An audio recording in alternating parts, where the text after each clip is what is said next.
Tayo ngayon bagamat konti lang tayo, hindi po yan ay medyo malakas yung ating pong response. So maraming salamat po at ito po yung ating ikalawang buwang sabi nga nung ating pagsasama-sama. Hindi po yan, no? Muli natin ang Panginoon na tayo po maniloob na tayo po makarating sa dakong ito.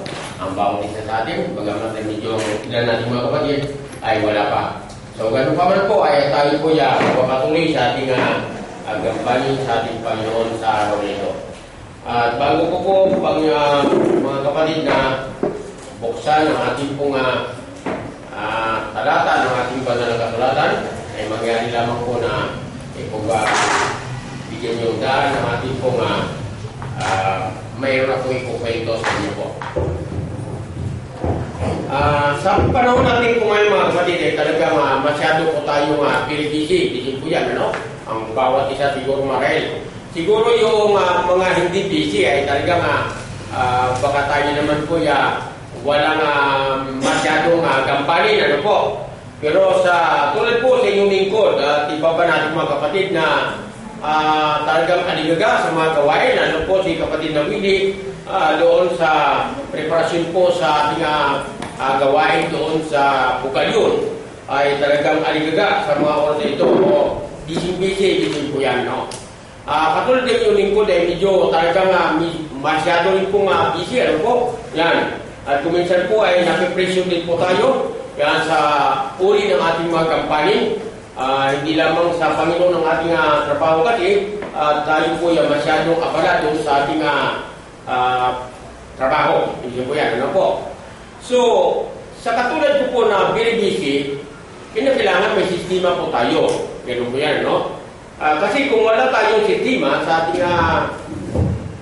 sarili, ibig sabihin po yan, matatambakan tayo ng trabaho, maaaring magkapatong-patong, ganun po yan, ano po?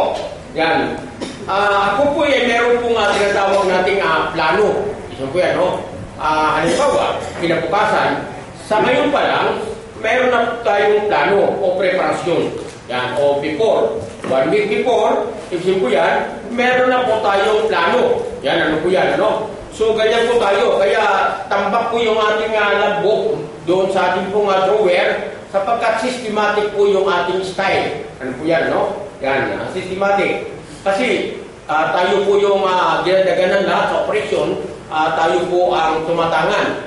So, tinanggal yung dalawang staff po namin dito sa Bulacan, Region 3, yan. Ipinataw po sa atin lahat, ipinapasan sa atin yung obligasyon. So, tayo na rin yung accounting, tayo po yung taga-distribute ng mga billing, tayo po yung gumagawa ng billing, tayo rin po ang kolektor, tayo po yung inspector, tayo operation, tayo investigator.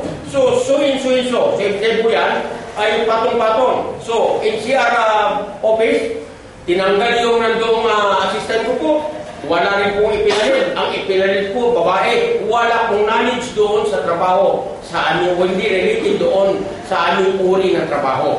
So, anong nangyayari? Nakapasan pa rin po sa ating balikan. So, busy tayo kuminsan, nape-pressure ako, nakapagbibitaw tayo ng mga salita kuminsan parang hindi maganda sa kanilang panilig. Halimbawa, sabi nga ron, magsariling sikap kayo. Kasi nung magsimula ako yan, wala naman nagturo sa akin, nagsariling sikap po ako. Ibig po yan, ano? Kasi presyon na po, konting problema lang sa akin pa rin binabato. So, in-introduce ko na sa mga client, ibig po yan, sir, ito po yung aming staff po yan sa NCR. Mangyari lamang po, kung may problema sa kanya po, kayo lumapit before sa akin po hindi na kaya. Ibig sabihin po, yung mabibigat na lang sana, yung akin. Pero kung magagang lamang po, sa kanila lang po. Yan, hindi po yan. Ay hindi po Ang nangyayari, sa akin pa rin. Kunting problema, sa akin pa rin po. Pakikipag-usap sa client, akin pa rin po. Ibig po yan, mga simpleng problema. Ibig po yan. So, nakaka-pressure sapagkat siyempre very loaded tayo sa problema. So, systematic. Paano tayo mag-sistema? Kaya tulad niya po, sa kater pa po yung logbook natin, hindi dahil naiintindihan ng ating pong pusing. Bakit ika sa lahat, ika ng operation manager, ikaw lang ang tampak, ika ang logbook mo. Kasi hindi niya naiintindihan na systematic na po yung ating trabaho. Bakit po? Lahat po ng mga items na ni-request ng bawat mga post, nakalagbo po yan. Sino nag-request, kailan ni-request, anong mga items yung ni-request. So, mamonitor natin ngayon kung anong mga items yung mga dinispatcha mo. Kasi paghahanapan ako ibigyan po yan, kasi custodian, sa akin mo po na rin, ibigyan po yan. So, mga property, ibigyan po yan, kung saan napunta, ibigyan po yan. May logbook po tayo dyan. So, yung mga baril, saan po nakadiskilo ito? So, ibig sabihin, yung nasa board, ano ba yung mga serial number ng mga baril? Yan, ibigyan po yan. Anong kalibre? Yan, anong dahilan, bakit nasa board? Yan, ibigyan po yan, no? Or repair, kung ano po ang so detalyado, systematic system po kasi tayo, no po? So, yung mga guard, saan po na-destino ito? Sino-sino ito? Yung mga nasa area kung saan mga post, saan ano? So, mayroon po tayong logbook na para dyan. Then, yung mga nag-click mong tao, sino-sino yung mga naka-uploading mong tao, bakit uploading ito? Anong purpose? Anong dahilan? Anong reason? Yan. So, dapat nakadetali po yan. So, ganun po tayo, i-tempo ka-sistema. Kailan yung nag-apply yung bawat mga empleyado? Isip po yan, no? So, dapat nakadetalya kung kailan siya nag-start at kung kailan siya nagtapos. Sino ba yung nag-resign? Sino po yung ano? So, detalyado po tayo. So, ibig sabihin po yan, kung wala po tayong sistema, ibig po yan, matatambakan tayo ng trabaho. Nakaka-pressure kung talaga pong very loaded sa trabaho. So, ganito po yan, may plano tayo. Isip po yan, ano? So, may plano. So, bawat isa sa atin may mga plano. Kung minsan naman po, hindi nangyayari yung ating plano. Kung minsan po, nakasamada na po yan sapagkat before umalis ako sa opisina, yan. Ngayon, bukas po ako alis, ano po? May sistema na po tayo. Mayroon pong plano na. O, halimbawa, bawat mga client, sino ba yung mga dapat na mga kukulisyonin? So, ngayon pa lang, itatawag ka na. Sir, ano pong oras ang pwede ako yan? So, dapat yan naka-remarks na roon sa mga notebook mo, ibigay ko yan, na yun ang oras na dapat mo ipunta roon. Kasi kung pupunta ka roon, na maaga ka, masasayang ang oras mo kasi maghihintay ka. Useless lang, ibigay ko yan. So, meron po tayong dapat sinusunod na oras o yung plano. Ibigay ko yan, no? Para sunod-sunod, walang nasasayang na oras. Ganun po tayo po. So, kung ang linya ko ay south, ibigay ko yan, Laguna, yan. Anong oras ba sa Laguna? Halimbawa, 3 p.m. ang kolisyon. So, ano ka muna, halimbawa, may mga appointment akong Pasig o Krabi o Makati. So, unahin ko muna yan before pupunta ako ng Laguna. Kasi kung pupunta ako ng Laguna, mas maaga roon, maghintay ako alas 3. So, yung balik mo, kagabihin ka na sapagkat yung matindi yung traffic. Hindi mo sarili yung daanan. So, ganun po yan, may sistema po tayo. So, pag ganun po yung ating trabaho. So, kung minsan hindi na susunod yung plano, bakit? May sisingit ngayong mabigat ng problema. Yan ano po? Yan. So, nasisira yung plano. O kung may iuutos yung busing natin, na importante. So, masisira yung ating plano. Tanda po natin mga kapatid, mga kaibigan, ganito po ang sinasabi ng aklat ng awit. Sa kabanatang 33, talatang 10 at talatang 11. Ganito po ang pagkakasabi sa pagkakaliwat sa aking banal na kasulatan.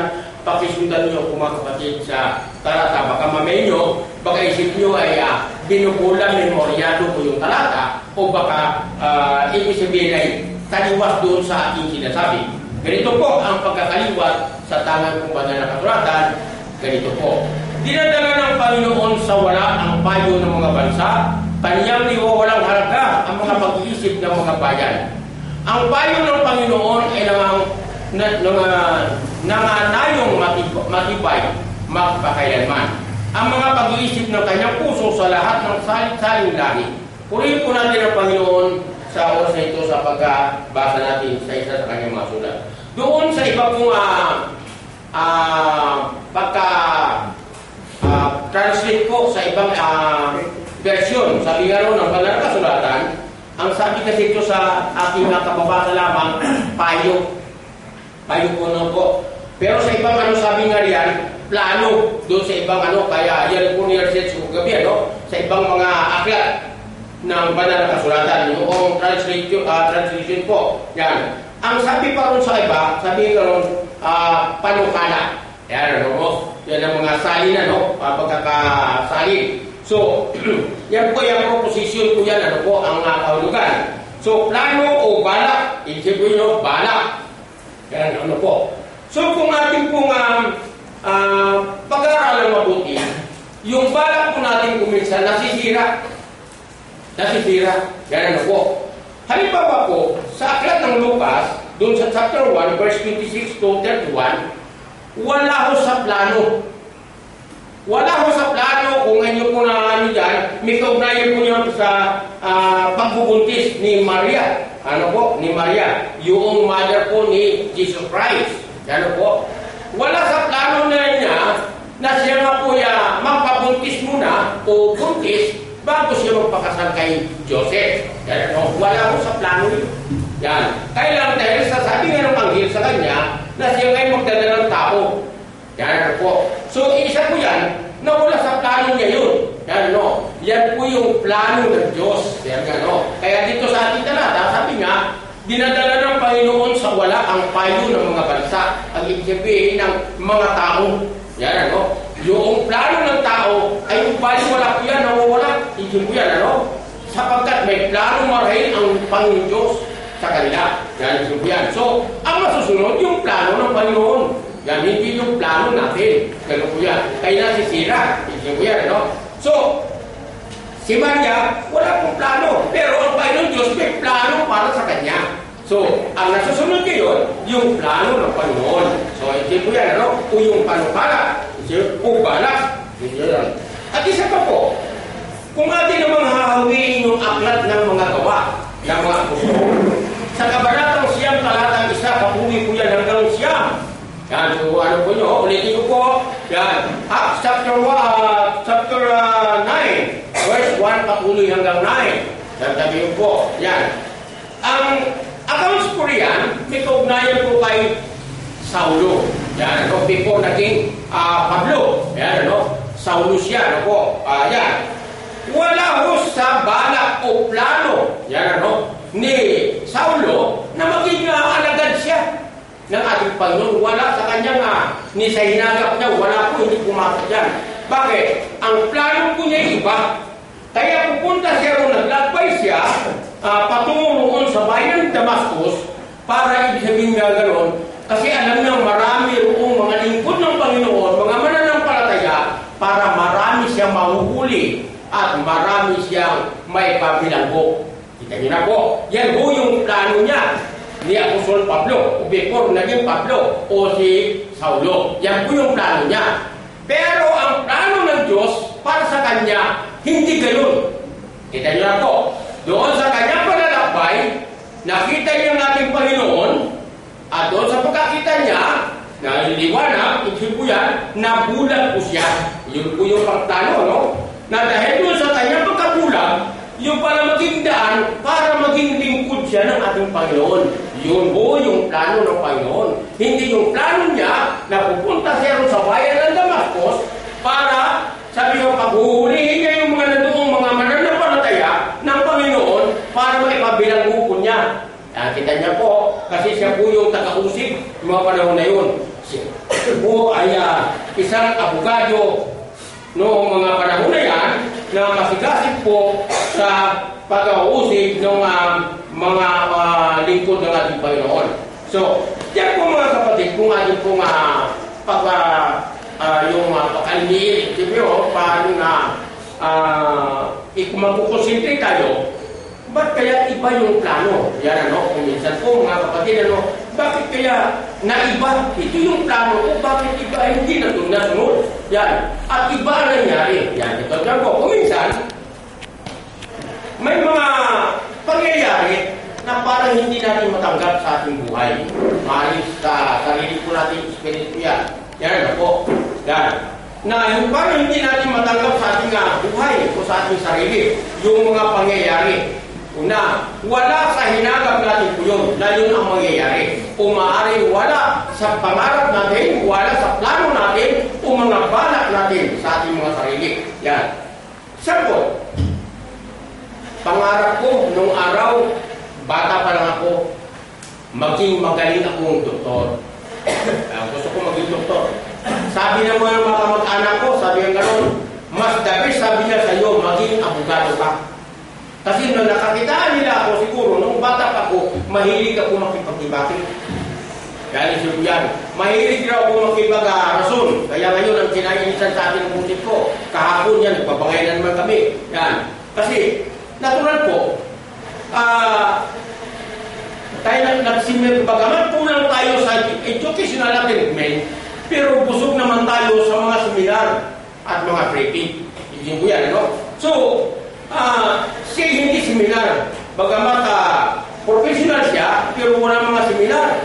Ay katulad kung bugbog ako sa seminar, iba't ibang aspito. Hindi po yan, ano? Labor case, security management, ulit-ulit na lang, 4 times na, itin ko yan, ano? At kung ano pa, kaya, na yung ina-apply ko niyan sa ating trabaho, sa ating trabaho ko, yung mga natutunan ko sa mga seminar na yan, no? Na mahilig tayo dumalo sa mga seminar. Yan. Kaya natutunan tayo ng mga sistema nga niyan dahil nag-seminar din tayo ng bookkeeping. Itin ko yan, ano? Bagamat hindi tayo doon sa related doon sa ating trabaho, napakinabangan ko yung aking natutunan sa mga seminar. Naging, ibig sabihin, bookkeeping. Ibig ko yan. So, sapagkat nag-business tayo noong mga panahon na yun, kinakailangan ko bago tayo mapahutang ng puhunan, itin mo yan, magkaroon muna tayo ng seminar kung paano po yung pag-ano ng negosyo. Yung incoming, outgoing, kung paano po natin lumalabas, pumapasok, itin mo yan, mga puhunang gumagalaw, puhunang hindi gumagalaw, nalalaman po natin yan, minumonitor po natin yan. Kasi malalaman po natin kung kumikita po tayo, yung nito mo kung paano. So, malalaman po natin yan kung tayo po may sistema at nagsiseminar. So, ibig sabihin po yan, nagdidibati kami sapagkat ini-explain ko sa kanya na gano'n nga ay hindi niya matanggap. So tayo po, ang pangarap ko talaga, ang plano ko ay maging doktor. Ang doktor kasi, ibigin ko yan, ang profesyon ng isang manggagamot, maging sa kabundukan ay magagamit ko yan. Yan, no? Pero ang isang profesyon, walang galang pasensya na, brother Osia, yan, kung masaling ko yung profesyon sa oras ito, yan, sabi gano'n, no? Ang isang manananggol kasi, hindi mo magamit ang profesyon mo sa kabundukan. Bakit? Baka wala naman kung ganung sitwasyon doon sa kabundukan po palagay mo. So, yung profesyon mo, hindi mo magagamit. So, maaaring sa kabiyasan lamang, maaaring magamit mo yung profesyon mo bilang manananggol. Hindi katulad ng isang manggagamot. Kaya, yun po yung aking mentalidad. Hindi po yan, ano? Kaya gusto kong maging manggagamot ng mga panahon na yun ng aking kabataan. Pangarap ko yun. Yan ano po. Kaya pinipilit naman ako ng biyahe ko maging manananggol o maging abogado. Sapagkat sabi ka, mahilig ka kasi ikaw maging mga tumiran eh. Kaya sabi ka ron, mahilig raw ako makipag-debate. So ibig sabihin ko yan, nakakitaan sa akin, ibig sabihin, yung talent ko raw na ganun. Yan, ano po. Yan. Pero hindi ka siguro na yun, ng Panginoon, nabigyan tayo ng talent na gano'n, no? Dila na matatalas, ika nga gano'n, ano? Matutulis, sabi nga pananalita, sabi nga ron, no? Yan. So, ibig sabihin ko yan, dito natin pinasalamatan ng ang ating Panginoon sapagkat binigyan tayo nitong ganito pong kakayahan o talento sa ganyan po. Sapagkat hindi po lahat ng ibig pinagkakaloob ng Panginoon sa isang tao ang kanyang talento. So, lahat tayo may mga talento pero may kanya-kanya po yung klaseng talento. Hindi po yan, no? O talent. So, sabi nga ganun, dahil sa ating ganun ay pero sa totoo po yan, isa roon sa pinangarap ko ay hindi natupad. Kita nyo na. Bakit? Kasi ang Panginoon na ang siya pong gagawa ng plano. Yun, siya po nagpaplano. Pero sa pahapyaw na kaparaanan, natupad din yung aking pangarap na maging doktor.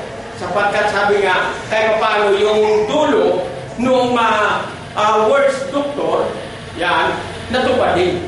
Bakit? Naging tour din yung dulo. Yan, halimbawa, example, no? Yan.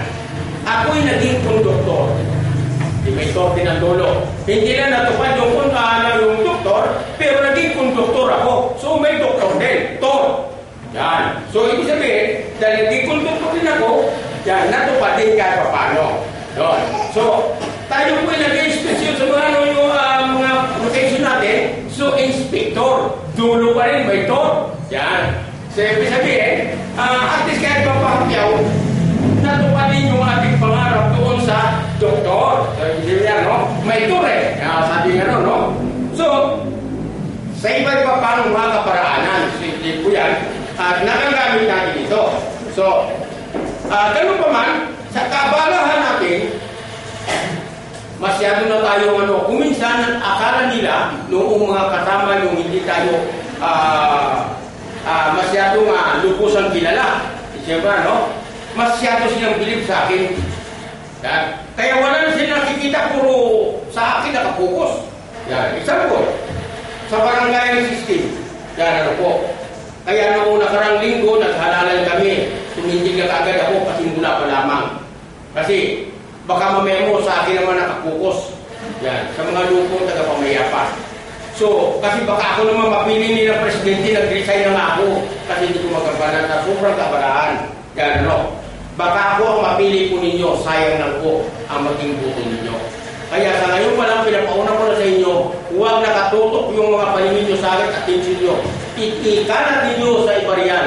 Huwag nyo isipin na yung mga kasamahan natin, mga bago yan, baka nandiyan yung ating hinahanap. Hindi ako ang tamang persona ang hinahanap ninyo. Kasi mapapabayaan ko lang yan, mapupulaan lang din ako, at sayang lang po yung mga puno nyo iupo nyo sa akin. Salamat din po sa mga tiwala ninyo na ipagkakaroon sa akin katulad nung nakaraan na inilig po ninyo ako, pero hindi ko nga magampanan kaya ako kuya ako sa loob na nagbibideo sa tungkol. Member lang po ako yan, pero huwag nang bigyan nyo ako ang atama, mas mabigat pa ako kasi hindi ko rin magampanan. So yun yung sabihin, gusto nila ako talaga, yan sabi nga ron. Sapagkat sabi niya, sa lahat sabi niya rito, ikaw ang mas malawak sapagkat sa totoo naman talaga malawak na rin ang natin sapagkat mahigit 30 taon na tayo sa barangay na tuloy-tuloy. Yan, sa siyam na pamunuang naglingkod ng mga kapitan ay nandiyan pa rin po tayo sa ating barangayan. Pero hindi nga ganun eh. Yan, po yan. Sapagkat hindi nga natin magampanan sa ating gawain. At may plano ang Panginoon kung talagang naupukul ka para doon. Yan, po yan, Yan. Huwag kayong masyadong bilib sa akin. Sapagkat sabi ko noon, hindi ako magaling sa inakala ninyo. Baka nandiyan sa mga kasama natin, nandiyan yung tamang taong dapat po natin ilulukok yan. Magagaling. Simpuyan. At hindi po natin masasabi magaling kung hindi natin susubukin. Susubukin po natin para po tayo makapagsasabi magaling. At tulad yan eh. Kaya sabi ko nga huwag naman nawa, sabi nga tularan at gayahin. Ito ay sarili ko lamang opinion. Sabi ko, noong akong kabilataan ko, may 4 akong kasintahan. Anong purpose ko? Bakit nagkaroon ko ng 4 na kasintahan? Pinapauna ko po, ako hindi malikot sa aparato ng mga panahon na yun. Naging 4 ko silang kasintahan, pero ibig sabihin ko yan, parang purpose ko, makapamili ako nun sa 4. Yan. Pero alam ng 4 na sila'y 4. Yan. Kaya, galingan ninyo, bawat isa sa inyo. Baka isa sa inyo ang mapipili ko. Hindi ko yan, Kasi, kung isa lang din ang pipiliin mo, paano mo ikukomparison doon sa iba? Wala nga. Paano mo masasabi isang bulaklak na maganda kung nag-isa yung bulaklak?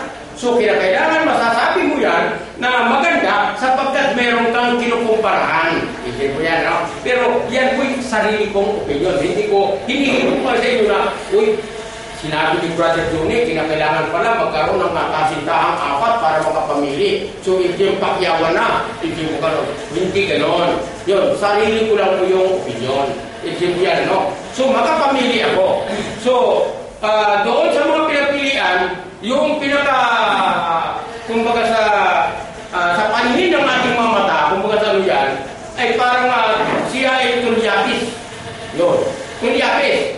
Yun. So, yung tulyapis na yun, yung pala yung naging kapalaran o yung pala kapatapan. Bakit? Siya lang nag-iisip.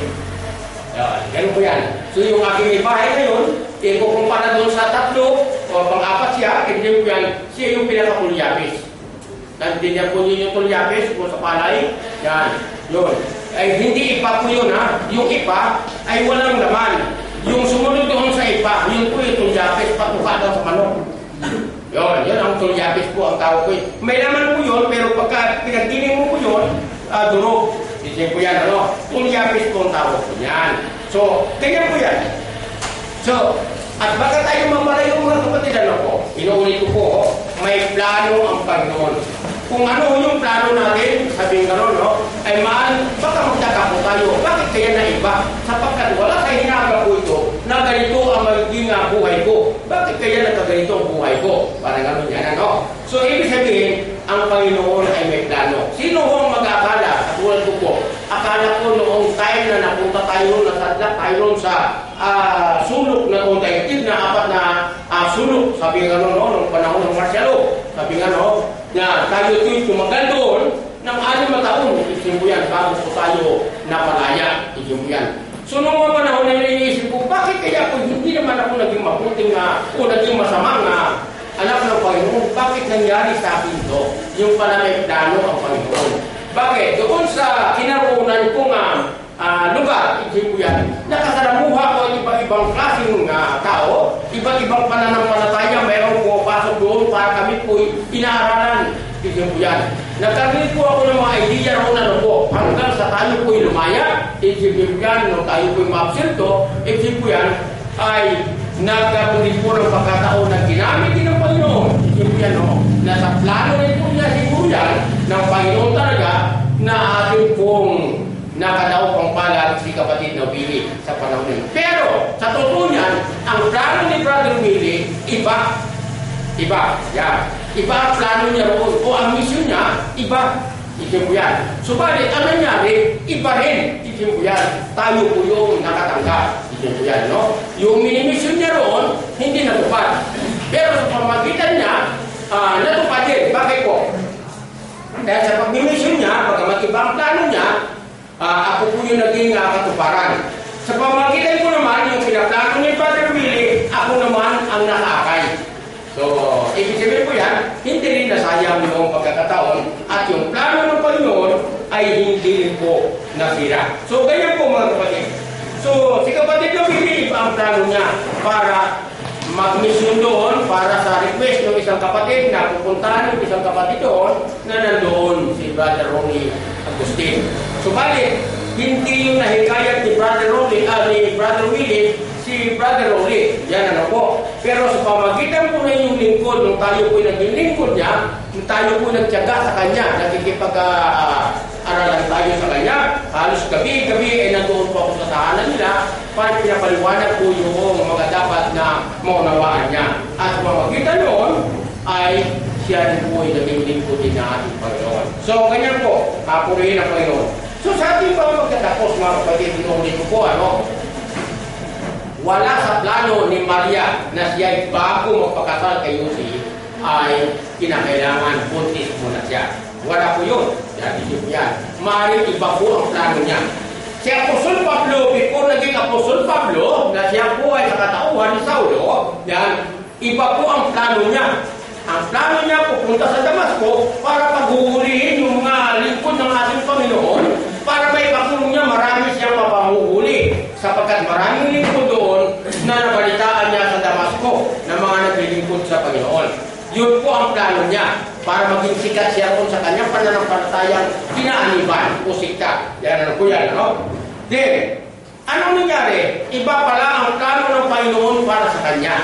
Yan, sa pamagitan ng kanyang paglalakbay, siya nga po yan ang bulan. Dahil sa pagkakita niya rin sa sinag o liwanag na di iba ang ating Panginoon ang kanya pong nasilayan ng kanyang mga mata. Isip po yan. At sa pamagitan ng pagkabulag niya na muli na numbalik yung kanyang mga mata o paningin sa kanyang mga mata ay yung po'y pamamaraan din ng Panginoon. Plano, lahat yun ng ating Panginoon.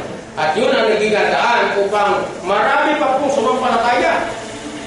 Yan ang mag-inisin po siya. So, ganyan po mga kapatid, hindi po inaasahan yung mga pangyayari. Katulad sa atin, ano po? Yan. Baka po, ang plano natin iba. Yan.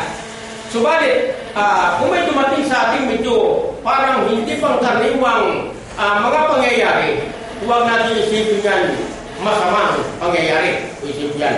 Baaling isipin po natin lagi, tatingin natin sa isipan po natin mga kapatid, mga kaibigan, maaari yan ang plano ng Diyos. Yan po, plano ng Panginoon sa atin. Maaring may ibig siyang po natin, hindi po tayo maraw bibigyan ng problema hindi natin kaya. At yung mga problema yan, yan pala magiging paitang natin para tayo po makaabot. Sabi nga sa kaharian ng ating Panginoon. So, sabi nga, mga kaibigan, mga kapatid, kung mayroong mga sitwasyon o hindi naasahan mga pangyayari, dapat natin tanggapin ito. Yan. Huwag natin isisi sa Panginoon. Kasi may mga kapatid tayo, mga kaibigan tayo minsan, na parang sinisisi pa nila ang Panginoon. Bakit ako pa? Sabi nga noon. Yan mga katanungan eh. Bakit ako pa, Panginoon? Sabi nga noon, ang binigyan mo ganitong problema. Sabi nga noon, no? Bakit magtutulong ngayon kung sino-sino? Bakit ikaw hindi yung mga walang yan? Sabi nga noon, no? Yung mga magnanakaw, sabi nga noon, bakit hindi pa sila? Yan, sabi nga noon, bakit ako pa? Yan, sabi nga noon. So, ibig sabihin, huwag tayong ganoon, mga kapatid. Yan ano po. At maaaring sasabihin natin sa Panginoon kung ito po ay pamamaraan nyo. Tandaan po ninyo, maraming mga sitwasyon na katulad na si Jonas. Itin nyo na. Si Jonas, yung propeta Jonas, ano po? Yan. Na inutusan siya ng Panginoon na mangaral doon sa lugar ng Ninive. Yan ano. So, subalit ang plano niya ay hindi ganoon. Hindi niya. Tumakas siya ngayon, patungong Tarsis.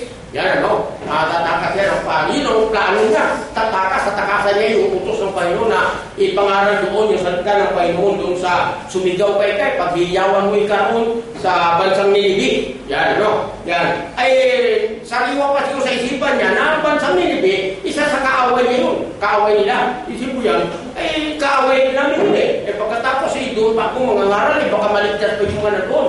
Ay ayaw niya maligtas yung mga nandoon sapagkat kaaway, para gawin yan. So ang plano niya, ay gusto niya tumakas doon sa kanyang responsibilidad na ibinatang sa kanya ng Panginoon o plano ng Panginoon. So tatakas siya patungong Tarsis. Pero ano nangyari? Nasunod pa rin ba yung gusto niya? Hindi po. Sapagkat doon sa pamagitan ng kanyang pagtakas, nagkaroon po ng sakuna, kung magkasama po yan, no? Na binagyo sila sa dagat, karagatan. At natuklasan na siya lang namumukot tami. Ang ibig sabihin po yan, na parang walang katinag-tinag yung mga kasama niya doon sa bunga, barko eh. Hindi na malaman kung anong dapat gawin, pero siya tahimik lang. Natutulog, kung magkasi nagtulog-tulugan. Ano ganun eh? Yan. Ano nangyari? Na ito parang tao ito natuklasan. Ito siguro may pinatakasan sa Panginoon kung paano binalibag siya sa dagat. Hindi po yan. So ano nangyari? Mabuti na lang sa kabutihang palad, sa plano ng Panginoon pa rin. Yan. Kinain siya ngayon o sinubo siya ng malaking isda. Kaya maaaring sa ating panahon ngayon, ikukumpare natin sa balyena. Yan. Pero doon walang sinasabing balyena. Basta sabing malaking isda. At kung saan yung hindi niya gustong puntahan, doon siya iniluwa ng isda. Doon sa bansang Ninive. Kita nyo na. So doon siya iniluwa. So, not sure siya sigurado dahil doon siya iniluwa ng isda. So, ang plano niya tumakas, hindi ho nangyari. Ang plano ng Panginoon ang siya kasunod. So, dapat po mga kapatid, kaibigan, huwag po natin kukontrahin ang plano ng Diyos. Kaya sabi nga na po, sapagkat pag ang nagplano ay ang Panginoon, ay wala po talagang pasubali matutupad at matutupad. Sabi nga po. So, siya po ang masusunod. Kaya huwag natin isisi sa Panginoon kung ano po yung dumarating sa atin. Bakit sabi nga naman ay kung ano po ang kaparaanan mo, kalubugan ng Panginoon, ay maraming salamat po. Yan, huwag natin isisi. Bakit ako pa? Yan. Sa dinami-dami yan, bakit ako pa? Sabi nga naman, mabuting lingkod mo po, Panginoon. Bakit ako binigyan mo ng ganitong problema? Bakit ako binigyan mo ng ganitong daladarahin o hindi ko makayanan yata ito? Parang gano'n. So, dapat po lagi natin kausap ang Panginoon dyan. So, pasalamatan natin, tayo po sa experience naman po natin, sa sarili po natin eksperyensya, yan, hindi tayo pinapabayaan talaga ng Panginoon. Wala kang hindi binibigay sa akin ng Panginoon. Ibinibigay po na, so ikip po yan, nagpapasalamat ako. So, sa ating pong konklusyon mga kapatid, ano po yung ating mapupulot na aral doon sa plano na tinatawag po natin o balak. Yan, naisip po yan, no? Balak. Pag tayo po sabihin gano'n, nagpaplano, nagpabalak, dapat po kasama dapat natin ang Panginoon. Huwag tayo magpabalak o magpaplano na hindi natin kasama ang Panginoon. Dapat kasama natin yung Panginoon para the best na magtatagumpay po tayo. Hindi po yan. Sapagkat kung hindi po natin isasama ang Panginoon, baka mahirapan po tayong makalagpas o makaigpaw, sabihin nga ron, no? Sa mga problema kung hindi natin kasama ang Panginoon. Kasi ano, bigat ng problema yan, basta kasama natin ang Panginoon, nananalig ka sa Kanya ng 100%, sabihin nga ron, ay malulutas natin ito, malalagpasan po natin. So mga kaibigan, mga kapatid, mga kaibigan, sana po naibigan po ninyo ang ating pong mensahe. Maiksi pa ba? Maiksi pa ba? Yan. Para sa akin po yung maiksi. Yan. Sapagkat, sa katulad ko, kaya sabi nga ron, maghapon magdamag na magngangangal ako, okay lang po, sabi nga ron. Ang problema ko, baka kayo. Nandiyan po ba kayo, mga kapatid? Nandiyan pa. Mabuti naman at nandiyan. Akala ko nagsasalita na lang ako mag-isa. Yan. So, tinitiyan ko lang na nandiyan pa kayo. Yan, hindi po yan, ano? So, akala ko wala na kayong manay. Baka ako natutulog na kayo. Tandaan ko ninyo, yung natutulog, sabi nga gano'n, nilalapitan ng diablo yan. Yan, no? Para sabi nga, huwag ka makinig, binubulungan kayo. Huwag kayong makinig na kay Brother Judy. Sabi nga, no? Huwag kayong makinig. Sabi nga, no? Yan. So, isa po yan. So, ang diablo, sabi nga, nilalapitan yung kanyang mga lingkod. Yan. Hindi yung nalapitan ay yung lingkod ng diablo. Hindi po yan. Tandaan po ninyo. Ang laging tinutokso yung lingkod ng ating Panginoon. Kaya, kung tayo nilalapitan ng tukso, sabi nga gano'n, ay tandaan po nyo, ikaw pala yung lingkod ng Panginoon. Kaya nilalapitan ka ng tukso. Hindi po yan. So, ano ang dapat natin gawin? Eh, di lumaban po tayo. Hindi po yan. Paglabanan po natin itong tukso. Hindi po yan. So, kung minsan, sabi nga ron, baka mahina tayo. Ito yan, no? Kung mahina po yung ating pong resistensya, stamina, sabi nga ron, no? Yan, sa makikipagkakabo, sabi nga ron, sa masamang elemento. So, mga kaibigan, mga kapatid, ano po? Maraming salamat po. Yan, maiksi para sa akin ang oras. Yan, ano po. At maaari sa inyo siguro, baka naiinip na kayo. Sa katulad ko kasi, pag ako po ang nag-religion doon sa mga ano ko, naku, maghapon magdamag. Kasi palit-palit yan. Kung ako umakyat sa bagyo, wala na akong pahinga. Magdamag po yan na talagang lecture ako ng lecture yan doon sa mga tao ko. Isip po yan, no? Kasi yung off-duty, yun muna ang ililecturean ko. Pagkatapos yan, palitan nyo muna yung naka-duty at sila naman yung ililecturean ko. Kaya buong magdamag, wala ko pong pahinga. Para isip ko yan, hindi masayang yung akyat ko sa bagyo. Isip yan, sa layo niyan at saka yung expenses ko po. So, ibig sabihin ko yan, sinasamantala ko dahil bibihira akong makakyat. Hindi tulad doon na halos ay buwan-buwan o 2 beses sa isang buwan nandun po tayo sa bagyo. Pero ngayon, bilang na ako ng taon. Siguro mga 3 years na ako hindi umakyat doon sa bagyo. Yan, sa pamagitan ng communication na lang ang amin pong ugnayan. Nagbibigay na ako ng instruction kung ano mga dapat gawin o YC roon. Yan ano po. At kung sino dapat nila lapitan sa mga presinto na dapat na contact person natin po roon. Yan. Pagkatapos ako sabi ko na lang yung hipi roon ng detachment commander ako police, ano?